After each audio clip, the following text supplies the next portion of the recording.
오늘 말씀은요, 시편 85편 1절에서 13절입니다. 시편 85편 1절에서 13절 말씀 번갈아 가면서 읽고 마지막 절은 같이 읽겠습니다. 주님께서 주님의 땅에 은혜를 베푸시어 포로가 된 야곱 자손을 돌아오게 하셨습니다.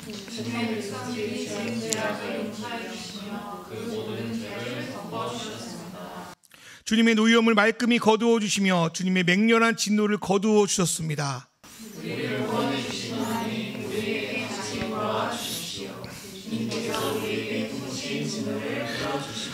주님께서 우리에게 영원히 노하시며 대대로 노여움을 품고 계시렵니까?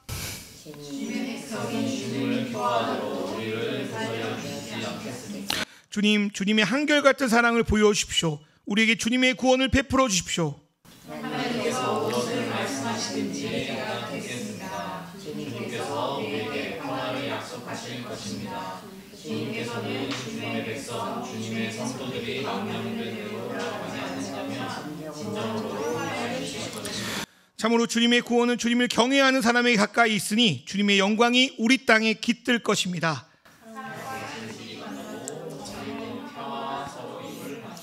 진실이 이 땅에서 도단하고 정의는 하늘에서 굽어본다. 주님께서 좋은 것을 내려주시니 우리의 땅은 열매를 맺는다. 같이 읽겠습니다. 정의가 주님 앞에 앞서가며 주님께서 가실 길을 닦을 것이다.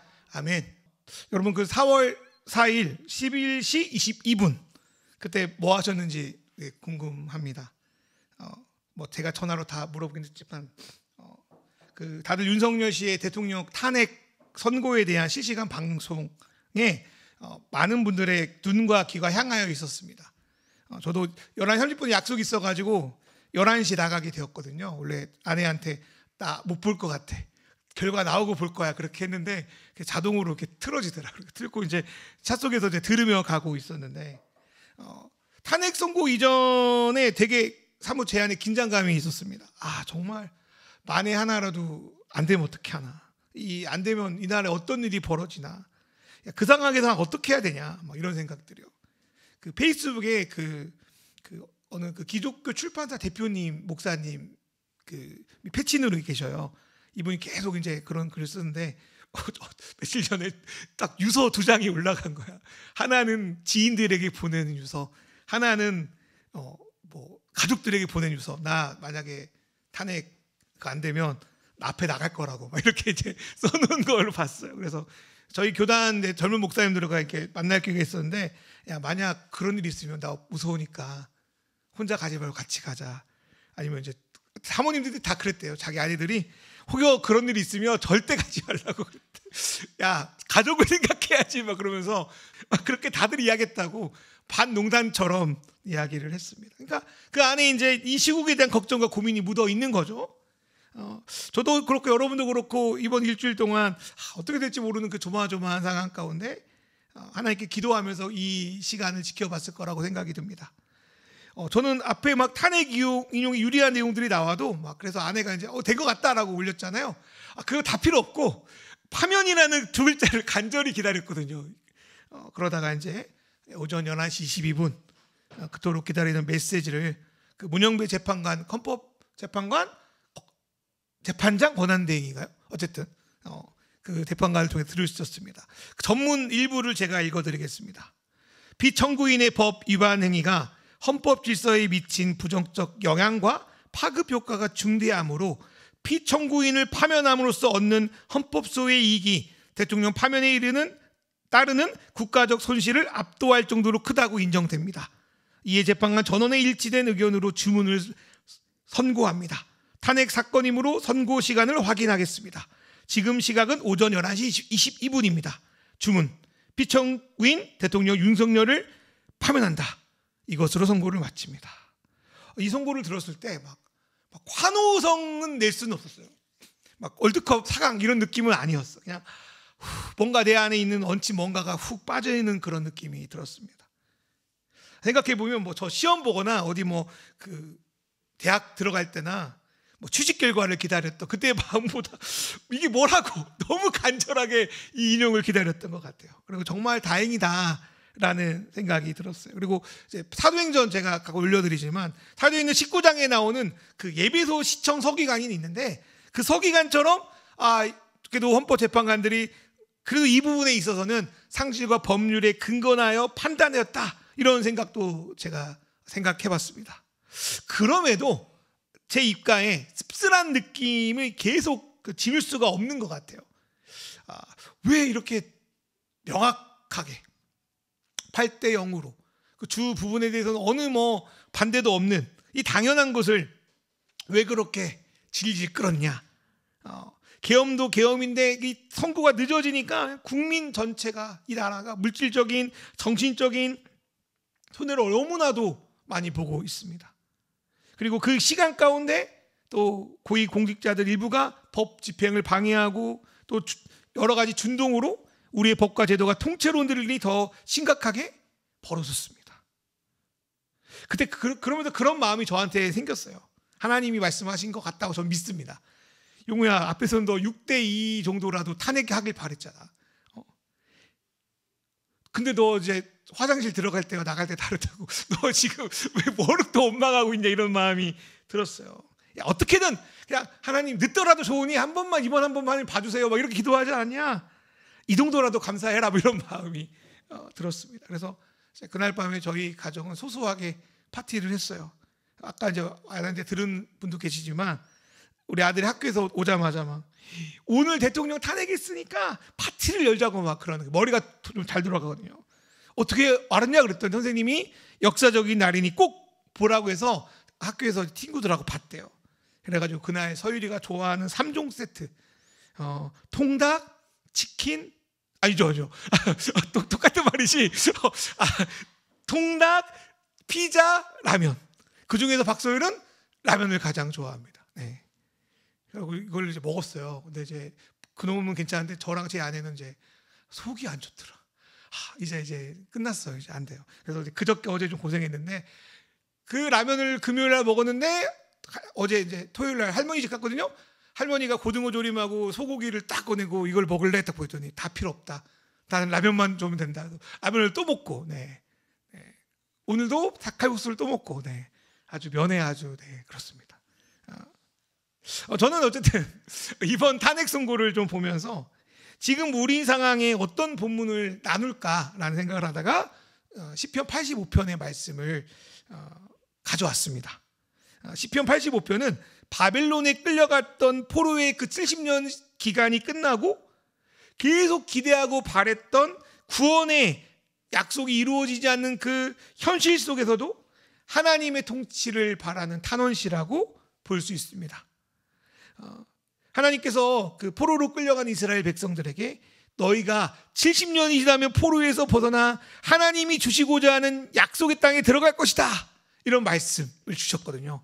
70년이 아닌 게 얼마나 다행인지 모르겠어요. 우리 4개월 기다렸죠. 70년 기다리려면 죄송합니다. 너무 힘들 것 같아요. 나 죽고 나면 오는 거잖아.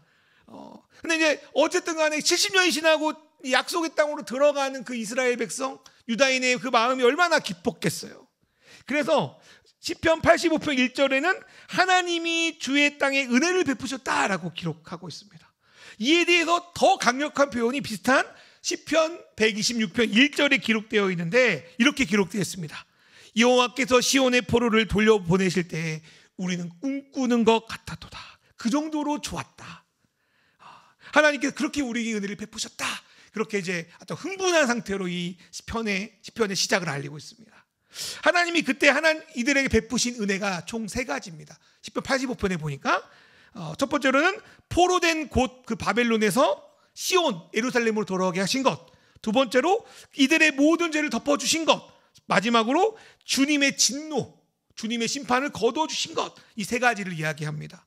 저는 이 말씀을 읽으면서 제가 예수님을 처음 인격적으로 고백하고 그리스도인으로 살겠다고 다짐했던 그렇게 살아왔던 순간들, 그리고 하나님께서 이 땅에 복음을 전해주셔서 많은 이들에게 그리스도를 믿게 된 부흥의 역사들, 그리고 내 인생의 어떤 순간순간마다 하나님 안에서 기쁨을 누렸던 그 순간들이 떠올랐습니다.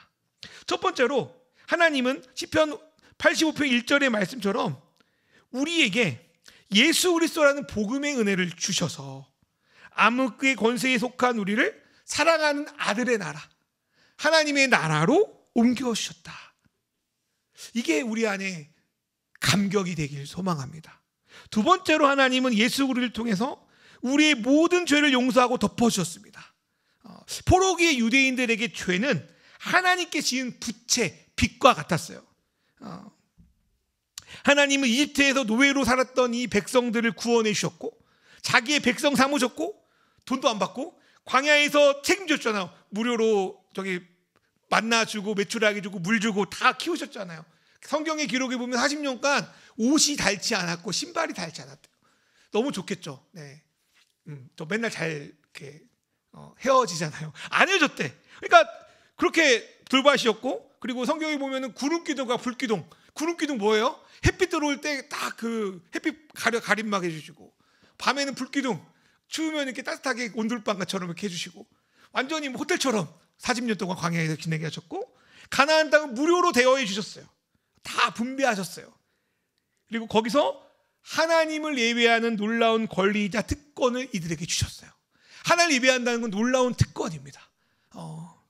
그러나 이들은 하나님의 은혜를 알다시피 저버리고 거짓된 우상을 쫓고 악을 행하고 가난한 자를 핍박하고, 그래서 주님이 주신 은혜를 더럽혔습니다. 하나님이 오래 참으시고 그들에게 기회를 주셨지만 결국 한계치를 넘어서 바벨론을 통해 이들을 심판하시고 이들에게 내가 베푸신 은혜에 대해서 파산 선언을 내리셨습니다. 그게 바벨론 포로기라고 할 수 있습니다. 이 빚을 유대인들이 어떻게 갚냐고, 사람이 어떻게 갚냐고, 수천 년이 지나도 갚을 수 있냐고. 못 갚습니다. 여러분 100억 갚을 수 있습니까? 여러분 안에 100억 있으면 1억도 쉽지 않지 않습니까? 100억 못 갚아요. 근데 하나님께 빚진 빚을 어떻게 갚냐고. 그렇죠? 유대인들이 바리새인들이나 어떻게든 하나님의 빚을 갚으면 하나님 나라가 올 거라고 믿고 어떤 행동, 어떤 율법을 지키면서 했는데 못 갚는 거예요. 근데 하나님이 은혜의 하나님이셔서 70년 기간이 지난 이후에 이들을 용서함으로 다시 약속의 땅으로 돌려보냈다. 다시 예배하게 하셨다. 이게 이들에게 놀라운 감격이었습니다. 이건 우리의 감격이기도 한다고 생각해요. 하나님을 떠나 하나님의 것을 마치 자기 것인 양 살았던 우리가, 하나님께 빚지고 못 갚는 우리가 예수의 자비로우신 은혜로 인하여 모든 죄를 탕감받아 이제 자유롭게 하나님께 나올 수 있게 되었다. 이게 10,000달란트 비유에 나오는 말씀이기도 하고 우리가 예배드릴 수 있는 이유입니다. 그래서 히브리서 4장 16절에 이렇게 고백하죠. 그러므로 우리는 담대하게 은혜의 보좌로 나아갑시다. 그리하여 우리가 자비를 받고 은혜를 입어서 제때 주시는 도움을 받도록 합시다. 이 은혜, 그 감격이 있었겠다고 생각해요. 세 번째로 하나님은 심판에 대한 진노, 그거를 대신 70년 기간 안에 다 속량하심으로 이스라엘 백성을 돌아오게 하셨다는 거예요. 이걸 우리 식으로 이야기하면 우리에게 떨어질 하나님의 진노를 예수께서 대신 받게 하심으로 우리를 향한 맹렬한 진노를 하나님이 거두어 주셨다는 거예요. 그 로마서 1장 18절의 말씀이 그런 말씀이죠. 하나님의 진노가 불의한 행동으로 진리를 가로막는 사람들의 온갖 불경건강과 불의함을 겨냥하여 하늘로부터 나타났는데 그걸 누가 대신 받았냐? 우리가 믿는 거는 예수 그리스도가 대신 받았다고 우리는 믿는 겁니다. 하나님의 진노에, 그 정의로운 심판에 살아남을 자가 누가 있겠습니까? 이스라엘 백성도 그렇고 우리도 그렇고 하나님의 원리 원칙대로 한다면 우리는 다 녹아버리겠죠. 그런데 하나님은 독생장 예수를 우리에게 주셔서 사랑하시기 때문에 우리 요한복음 3장 16절 유명한 말씀처럼 그를 믿는 자마다 멸망치 않고 하나님의 가족이 되어 영원히 함께 그분과 거하며 그분을 닮아 그분과 하나 되는 영생을 주셨다라고 우리에게 말씀합니다. 이 세 가지 은혜를 70년을 지나서 바벨론 포로기에서 돌아온 이스라엘 백성, 아니면 더 나아가서 우리 예수 그리스도 믿는 자들이 이미 받고 있다는 거죠. 그런데 문제는 그 은혜를 주심에도, 모든 죄를 덮어주는 그 사랑을 맛보았음에도, 아들 예수의 생명감으로 새로운 인생을 얻었음에도 불구하고 많은 이들이, 특별히 예수를 믿는다고 하는 그분의 제자라고 하는 이들이 그분이 원하신 뜻대로 살지 못하는 거죠. 그러한 문제는 그때뿐 아니라 오늘 우리의 문제이기도 합니다.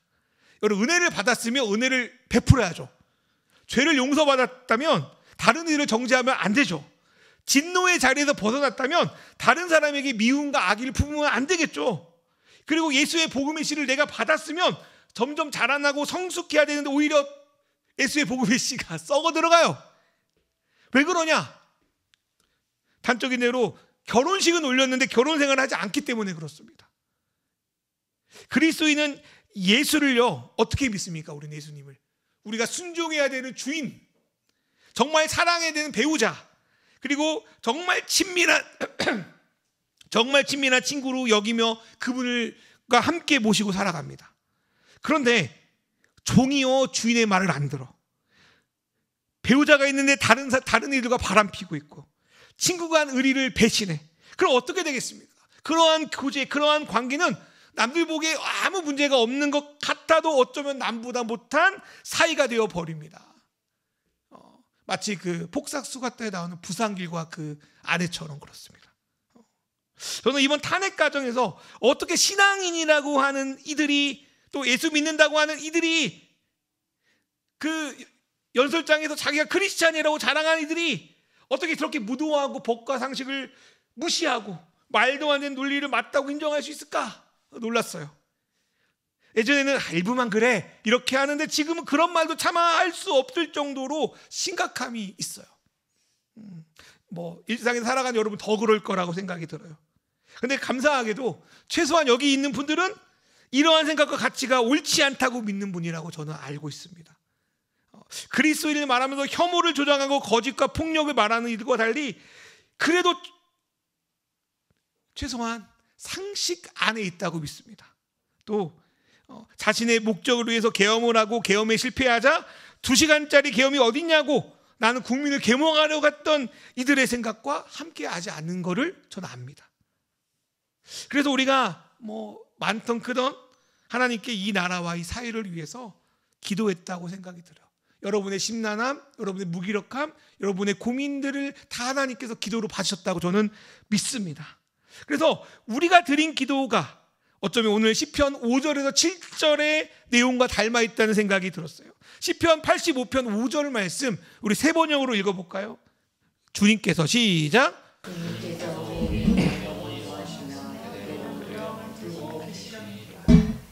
이 기도는 뭐냐면 주님 노하실만 해요.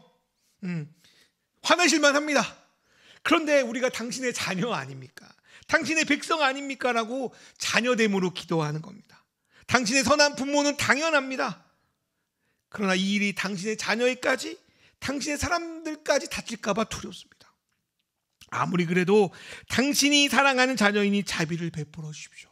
당신의 심판 속에서 당신의 자녀들이 다치지 않게 도와주십시오. 저는 이 기도라고 생각이 들어요. 저는 이 기도를 묵상하면서 가라지 비유가 생각났어요. 가라지 비유에 가장 이해되는 게 뭐냐면 가라지가 뿌려진 걸 주인이 알아요. 근데 가라지를 당장 뽑지 말고 다 자랄 때까지 내버려두래. 열받잖아요.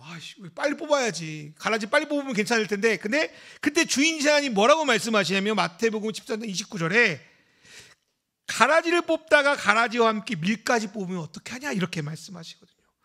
이 기도가 조금 이해가 됐어요. 하나님 가라지 뽑으려다가 믿음의 알곡마저 뽑지 않게 도와주십시오. 언제까지 그 노여움을 품고 계십니까? 우리까지는 그 노여움 미치지 않게 하십시오.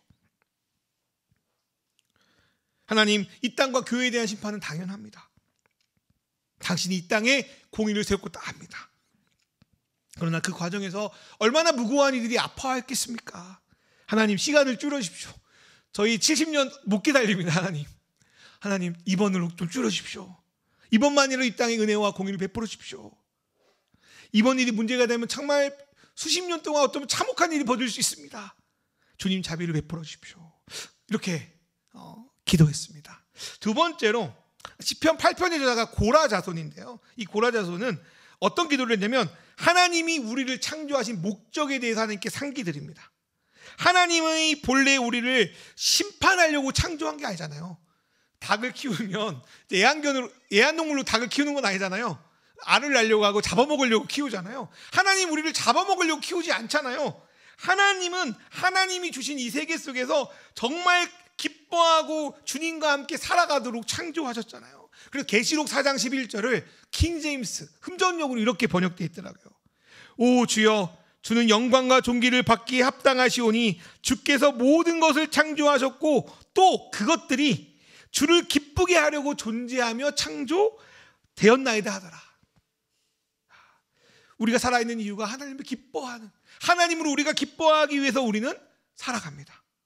그렇기에 우리에게 놓인 이 여러 가지 죄악에서 하나님 이 시험에서 건져주실 뿐 아니라 우리가 다시 하나님을 온전히 기뻐하는 존재, 하나님이 우리를 보고 기쁘게 여기시는 존재가 되어달라고, 우리를 그렇게 만들어달라고 이 고라자서는 기도하고 있는 겁니다. 그래서 이번 주 이 나라가 여전히 어려운 부분이 있지만 희망이 있구나, 하나님 관계를 하나님께 회복해 주실 거구나, 이 기쁨을 잃어버린 우리에게 다시 주님의 기쁨을 주셨구나, 뭐 이런 생각이 이번 결과로 또 마음의 생각이 들었습니다. 세 번째로 시편 85편은 원래 기도가, 하나님께 기도가 뻔뻔한 거예요. 뻔뻔한 거, 요구하는 거잖아요. 뻔뻔해 보여도 간절하게 뭘 요구하냐면 주님의 인자하심, 다른 말로 한결같은 주님의 사랑을 보여주셔서 그 사랑으로 주님의 구원을 베풀어 달라고 기도합니다. 읽어볼까요? 시편 85편 7절 말씀 세 번요. 시작. 주님의 한결같은 사랑을 보여주십시오. 우리에게 주님의 구원을 베풀어 주십시오. 뭘 얼마나 잘했다고 한결같은 사랑을 보여달라고, 구원을 베풀어 달라고 기도했습니다. 저는 이 기도의 내용을 듣고 그 하박국 선지자의 그 마지막 장 기도가 떠올랐습니다. 여러분 알다시피 하박국은 그 바벨론 포로기 때의 사람으로 추정이 되는데, 하박국이 처음에 왜 하나님께서 하나님의 백성인 유다를 그냥 그렇게 놔두다가 다른 놈들도 아닌 가장 흉악한 바벨론에 의해서 이 나라를 망하게 합니까? 왜 당신 스스로 당신 명예에 먹칠하십니까? 이게 무슨 하나님의 정입니까? 이렇게 대들었던 선지자가 하박국입니다. 그때 하나님이 하박국에게 나는 너희를 포기하지 않아, 그리고 모두 심판하고 다시 너희는 회복시킬 거라는 비전을 주십니다. 그때 하박국이 그 말씀을 듣고, 성경에는 소문을 듣고 자신의 생각을 돌이킵니다. 그때 기도하는 내용이 하박국 3장 2절인데요. 제가 읽어드릴게요. 여호와여, 내가 주에 대한 소문을 듣고 놀랐나이다. 여호와여, 주는 주의 일을 이 수년 내에 부응하게 하옵소서. 이 수년 내에 나타내시옵소서. 진노 중이라도 국류를 잊지 마소서라고 고백합니다. 이 말씀이 이거예요. 주님의 말씀을 듣고 내가 생각을 돌이킵니다. 주님이 생각하는 그 일을 오랫동안 끌지 말고 수년 내에 이루어 주십시오. 70년 너무 길어요, 주님. 수년 내에. 여러분, 부응이라는 단어를 여기서 막 잘 되는 게 부응인데, 하박국의 부응 그런 게 아니에요. 하나님의 뜻이 이루어져서, 다른 말로 하나님이 말씀하신 바벨론을 의한 유다의 심판이 이루어져서 이 땅에 여러 가지 고난과 아픔을 주님께서 내려주시옵소서. 왜? 그 뒤에 하나님의 회복이 있음을 아니까 그게 부흥입니다. 하나님의 뜻이 이루어지는 게 부흥이거든요. 그러면서 하박국이 하나님께 부탁하는 게, 하나님 진노하시는 거, 촛대 옮긴다고 하시는 거 참으로 정당한데 당연한데, 그래도 그 속에서 당신의 자비를 베풀어 주십시오. 진노 중에라도 국류를 잊지 마소서. 우리가 그렇게 기도했다고 저는 믿습니다. 그리고 하나님께서 진노 중에라도 그 국류를 이번 일로 베풀어 주지 않았나 생각해 봅니다. 물론 앞으로 계속적인 일들이 있겠지만 하나님이 최악의 상황을 막아주셨다는 믿음이 있습니다. 그래서 그분의 인자와 사랑을 감사하는 그런 마음이 제 안에 있습니다. 자, 그럼 이제 우리는 어떻게 해야 되는가? 우리는 이제 어떻게 살아야 되는가? 이 땅의 그리스도인들, 그리스도 다 필요 없어요. 우리 한 사람이 어떻게 살아야 되는가? 어떻게 해야 하나님 앞에 다시 회복하고 소망을 바라볼 수 있는가? 그 말씀이 시편 85편 8절에서 13절의 말씀이라고 생각합니다. 우리 시편 85편 8절 말씀 읽어볼까요? 시작. 하나님께서 무엇을 말씀하시든지 내가 듣겠습니다. 주님께서 우리에게 평화를 약속하실 것입니다. 주님께서는 주님의 백성, 주님의 성도들이 망령된 대로 돌아가지 않는다면 진정으로 평화를 주실 겁니다. 첫 번째로 우리가 하나님 말씀을 듣기로, 제대로 듣기로 하고 그 말씀에 순종하기로 결정을 하라고 합니다. 어리석음으로 주님의 성도들이 망령된 대로 돌아가지 않으면 평화를 주신다고요. 말씀을 제대로 듣고 그 말씀에 순종할 때 평화가 임한다. 여러분 무슨 뜻일 것 같아요? 말씀에 내가 순종한다는 것은 그분께서 우리를 책임지신다는 말씀입니다. 본질적으로 평화는 그분 안에 머물러 그분의 말씀을 순종할 때 나타나요. 그 말씀에 순종하지 않으면 계속 내 안에 불안함이 있다고 생각이 들어요. 그분의 말씀 앞에 계셔서 어리석음에 빠지지 않고 평화 안에 머무는 그런 저와 여러분 되기를 주님의 이름으로 축원합니다. 두 번째로 9절에 나오지만 주님을 경외하는 삶을 멈추지 않는 겁니다. 9절의 말씀 보니까 주님을 경외하는 자들 가까이 하나님의 구원이 머물러 있다. 주를 경외하는 자들 가까이 하나님의 구원이 머물러 있다. 여기서 구원은 단순히 예수 믿고 죽고 나서 간 천국을 말하는 게 아니고 하나님이 그분을 경외하는 이들과 함께 하신다. 그들의 편이 된다는 겁니다. 그들과 함께 일하신다는 거예요. 그리고 이들을 정말 그리스도의 형상을 닮은 존재, 진정한 풍성한 존재, 정말 하나님 안에서 행복한 존재로 만드신다는 겁니다. 그렇게 하나님은 일상에서 우리를 그렇게 만드시고 우리는 그 일상에서 그분을 경외하는 삶의 예배, 영적인 예배, 그 경외하는 예배를 하나님이 우리에게 요구하십니다. 그리고 로마서 12장 1절 같이 하나님의 자비와 힘입어 하나님이 기뻐할 산제물로 주님을 경외하는, 주님을 생각하는 저와 여러분 되기를 소망합니다. 마지막 세 번째로 하나님이 우리 삶 속에서 소망을 노래하게 하십니다. 소망을 노래한다는 것은 하나님이 우리에게 주신 꿈을 우리 스스로 포기하거나 절망하지 말라는 것과 같습니다. 제가 영상을 올렸지만 최근에 그 손석희의 질문들이라는 그 프로그램이 있어요. 저는 짤로만 좀 봤어요. 근데 거기에 그 두 분의 작가가 나오더라고요. 우리나라 거의 1티어 작가님이신 그 김은희 작가와 김은숙 작가 맞죠? 게스트로 나와가지고 이제 봤는데, 근데 김은희 작가한테, 김은희 작가가 샤인이나 뭐 킹덤이나 뭐 제가 가장 좋아하는 시그널 혹시 봤어요? 네, 시그널 2가 나올 예정이라고 합니다. 네. 울었습니다. 과거의 그 무전기하고 현대문제 연결돼서 공의를 이루어지는 막 그게 하나님 나라처럼 나 느껴졌거든. 하나님이 그 과거의 사건을 이렇게 치유하시는 거. 저는 그렇게 봐줘요. 어쩔 수 없어요. 근데 이제 김은희 작가가 근데 손석희가 물어보는 거예요. 목소리가 흉내가 되나? 김은희 작가의 주인공들은 늘 어떤 사회정의, 올바른 사회 이런 것들을 위해 씁니다. 왜 그런 것만 쓰십니까? 뭐 이렇게 이제 물어보는 거예요. 조금 비슷했어요? 근데 어쨌든 이제 그 손석희의 대답을 이제 김은희 작가가 하는데, 아직 그런 사회가 오지 않았기 때문에 제가 이런 글을 씁니다라고 하더라고요. 그래서 손석희 씨가 물어봅니다. 그런 사회가 올까요? 그때 이제 김은희 작가가 그런 희망을 품고 살아야 하지 않을까요?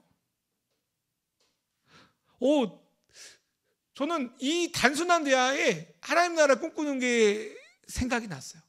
뭐 거창한 게 아니라 그냥 상식이 통하는 사회를 품고 계속 각 자기의 영역, 작가의 영역에서 그 내용이 담긴 이야기들을 계속 써내려가는 거예요. 되든 안 되든. 김은 작가 그 다음에 이런 말을 하더라고요. 제가 꿈꾸는 사회는 상식이 통하는 사회입니다. 저는 비상식적인 기사들을 보면서 제가 이걸 보고 분노하는 것처럼 이 억울함을 느끼는 사건에 많은 분들이 같이 공감하는 사람이 있을 거라고 생각이 듭니다. 그래서 그 믿음을 가지고 저는 글을 씁니다. 그래서 그런 기사를 다시 보지 않아도 되는 그런 세상을 꿈꾸면서 글을 씁니다. 저는 종교의 틀만 없었지 이런 자들이 하나님 나라를 꿈꾼다고 생각이 들어요. 이런 것이야말로 우리 그리스도인들이 꿈꿔야 되는 소망과 노래라는 생각이 들었습니다. 막 그런 고차원적인 이야기 말고 그냥 상식이 통하는 사회만 되면 얼마나 좋을까요? 헌법만 제대로 지키는 사회가 되면 얼마나 좋을까요? 그런데 그러한 사회가 되지 못하잖아요. 오히려 법을 가장 지켜야 되는 이들이 가장 법을 많이 어기잖아요.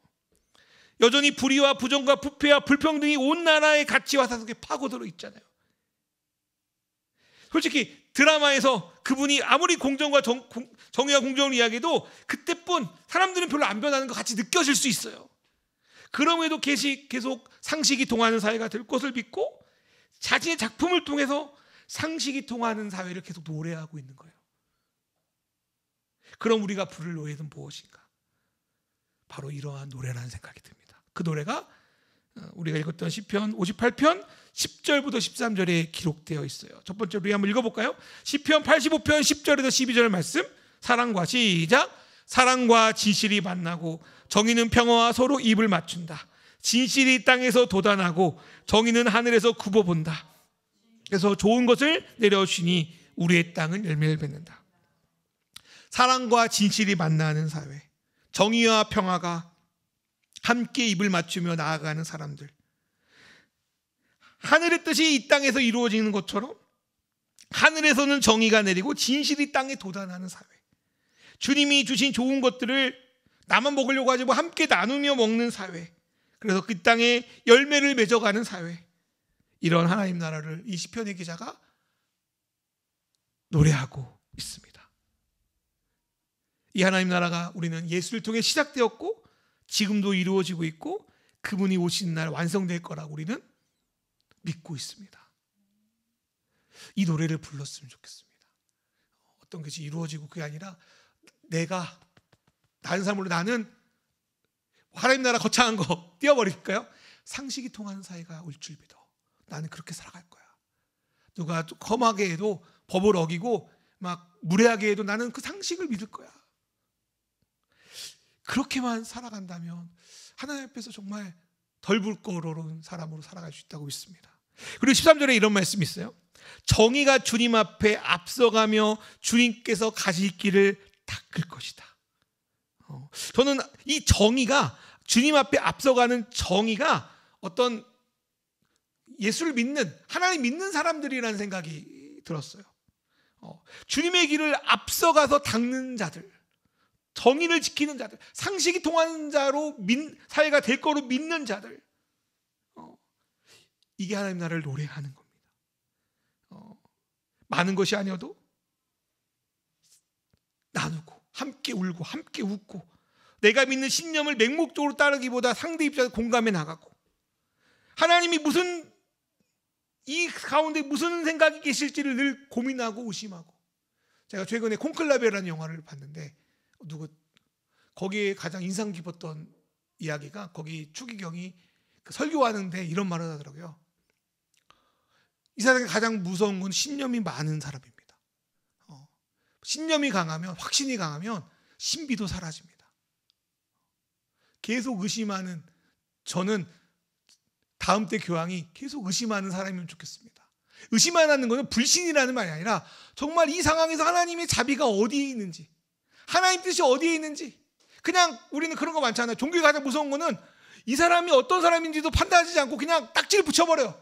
저 사람이 이거 했으니까 나쁜 놈, 저거 이러니까 나쁜 놈. 늘 하나님 뜻이 무엇인지 겸손하게 의심하는 자들, 전 이게 정의라고 생각합니다. 저와 여러분이 그 자리에서 정의로 주님 앞에 앞서가는, 주님의 길을 예비하는 그런 자들, 그런 사람이 됐으면 좋겠습니다. 그렇게 작은 우리가 하나님 앞에서 그런 작은 삶을, 그 노래의 한 소절을 만들어갈 때 하나님이 그 작은 한 소절 한 소절을 모여서 하나님 나라의 노래를 만드시고 그 노래를 부를 그날을 소망하며 그렇게 기도하는 나가는 저와 여러분 되기를 주님의 이름으로 축원합니다.